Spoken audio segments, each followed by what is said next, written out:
Buah ranum banyak yang jatuh, dimakan ulat sisa sebiji. Assalamualaikum warahmatullahi wabarakatuh. Salam sehat, jumpa lagi dengan Ngopi bersama saya Asep Tapip di PJ TV Jabar Pisan. Ya. Alhamdulillah pemirsa, kita bisa berjumpa lagi. Ya. Allah telah memberi kesempatan kepada kita untuk bertemu hari ini dengan sehat walafiat, dan alhamdulillah juga hari ini kita kedatangan tamu. Kan kedatangan sih, diundang dipaksa ya untuk hadir di sini oleh saya karena beliau sangat sibuk ya, karena beliau adalah pengurus pusat di Persatuan Islam ya, sehingga ya kebayang lah ya yang namanya pengurus nasional itu kesibukannya ya, wilayahnya bukan di Garut saja, apalagi di Cibarengkok saja, tapi meliputi seluruh Indonesia tentu saja. Dan alhamdulillah hari ini juga bisa hadir ya. Tadinya dijadwalkan datang lebih awal, ternyata karena ada kesibukan lain datang belakangan ya, dan alhamdulillah sudah datang yang pentingnya ya. Dan mari kita berkenalan ya dengan beliau. Beliau adalah Ustadz Uus Muhammad Ruhyat ya, teman lama saya ya, pernah sering sebantal dulu waktu masih muda ya, ketika punya tugas-tugas di SMA dulu ya. Jadi ini saya reuni kecil-kecilan dengan sobat lama ya, dan beliau adalah pimpinan pusat Persatuan Islam. Assalamualaikum. Waalaikumsalam, Kang Asep. Ustadku, kawanku ya. Alhamdulillah. Sehat ya. Alhamdulillah. Kita ketemu di Ngopi. Ya, di Ngopi. Dan Ngopi ini apa namanya? Ngopi itu kepanjangan sebenarnya. Ngobrol perkara iman dan Islam. Jadi kalau saya bukan itu. Apa tuh? Ngobrol pi akhirat. Oh, pi akhirat itu bisa jadi. Iya. Ya, bisa dicatat nanti laporan ke direktur. Ngobrol ya. pi akhirat. Ya, jadi bisa bersama Asep Tapip. Siap lah. Oke, pi akhiratun yang diobrolkannya tentang iman dan Islam tentu saja ya, karena itu yang bekalnya gitu ya. Baik ya. Hari ini mau ngobrol tentang apa nih? Kita sebetulnya memang yang menjadi persoalan itu adalah bagaimana seorang itu menginginkan hidup mulia. Mulia dunia, mulia akhirat. Dan sering orang itu keliru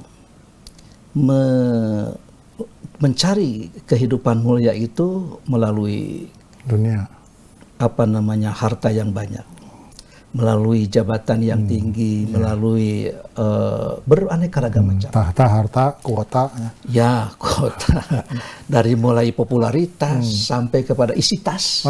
Gitu. Nah, itu dicarinya orang itu pengen mulia. Rasanya kayaknya kita akan mulia kalau seandainya harta banda melimpah. Tapi ternyata korun nyatanya tidak mulia. Tidak mulia ya. Banyak orang yang mencari kemuliaan itu, wah kalau saya sudah di Senayan jadi penguasa, ternyata Fir'aun. Fir'aun juga ya. Banyak orang yang punya anggapan bahwa hidup mulia itu melalui karir yang tinggi. Ternyata Perdana Menteri Fir'aun namanya Haman, tidak mulia juga. Jadi sebetulnya mencari kemuliaan itu di mana? Maka Quran menjawab, man kana yuridul izzata falillahil izzatu jami'an. Siapa orang yang menginginkan kemuliaan, maka sebetulnya kemuliaan Allah lah kemuliaan itu. Oleh karena itu jangan salah meminta kemuliaan dan mencari kemuliaan.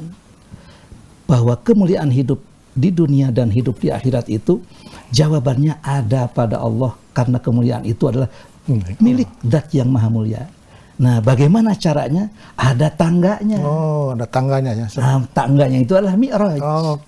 Mi'raj. Mi'raj itu dari kata araja ya, rujuk asal arti naik. Mi'raj itu alat naik. Alat naik itu kan tangga. Nah, makanya ini tangga ini yang harus dipelihara.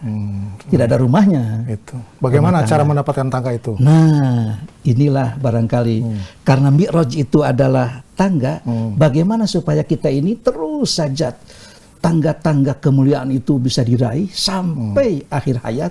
Bahkan setelah akhir hayat itu kita masuk pada sebuah kehidupan yang abadi nanti dalam keadaan mulia juga. Saya yakin ini semua orang menginginkan hidup mulia ini. Maka dengan demikian as-salatu mi'rajul mu'mini. Salat inilah tangganya orang mukmin. Oleh karena itu kita mesti melaksanakan salat ini dengan penuh khidmat, dengan penuh kehati-hatian, dengan penuh keikhlasan, sesuai dengan tuntunan, agar salat ini bisa menjadi mi'raj. Jadi salat yang bagaimana tuh yang bisa? Nah, oleh karena itu nanti kita akan bisa membedakan mana musallin, mana muqimin. Mana orang yang melaksanakan salat, mana orang yang mendirikan salat. Jadi melaksanakan dan mendirikan. Nah, ada bedanya itu teh. Tentu saja. Oke. Musallin itu banyak. Tapi muqimin itu sedikit. Innal musallina kasir wal muqimina qalil. Sesungguhnya musallin itu banyak. Oleh karena itu musallin itu diancam. Fawailul lil musallin. Nah, salat juga tetap masuk neraka ya, neraka. Orang salat saja itu terancam dengan neraka. Kalau orang yang salat saja terancam, yang tidak salat masih tidak terancam. Oke. Jangan sampai ada orang, untung saya tidak suka salat sehingga tidak terancam. Nah, bukan begitu logikanya. Kan begitu. Jadi mending teh salat. Mending teh salat kan, salat we diancam. Padahal fawailul musallin, neraka wel bagi orang yang salat. Yang tidak salat masa tidak terancam? Yang salat saja terancam. Tapi tidak ada kalimat di Quran fawailul lil muqimin. Iya betul ya. Oleh karena itu doa Nabi Ibrahim, Rabbij'alni muqimas salati wa min dzurriyyati rabbana wa taqabbal du'a. Ini jadi, luar biasa ini. Jadi yang sholat aja diancam, apa yang tidak sholat. Yang tidak sholat. Seperti wala taqrubu zina gitu ya. Kan bukan zina yang dilarang ya, mendekatinya ya. Mendekatnya sudah nggak boleh, apalagi melakukannya gitu ya. Begitu jadi, logikanya, jangan dibalik-balik. Jadi kalau orang salat itu diancam dengan neraka wel, sementara orang yang tidak salat itu diancam dengan neraka sakor. Sakor. Ya. Masalakakum fi sakor. Kenapa Anda ini, kata pelayan-pelayan penjaga-penjaga neraka itu, kalian ini kok mau masuk ke sini? Ada apa? Kenapa? Lam naku minal musallin. Kami menyadari bahwa kami ini tidak pernah melaksanakan salat. Jadi tidak melaksanakan salat. Tidak musallin neraka sakor, musallin neraka wel. Yang aman itu mesti menjadi muqimin. Jadi nih ya, jangan kebalik-balik. Salat saja diancam neraka wel, kalau sekadar melaksanakan tidak sholat, neraka sakor. Mau pilih yang mana? Oh jangan ya. Nah, kita lanjutkan nanti di segmen kedua ya. Silakan.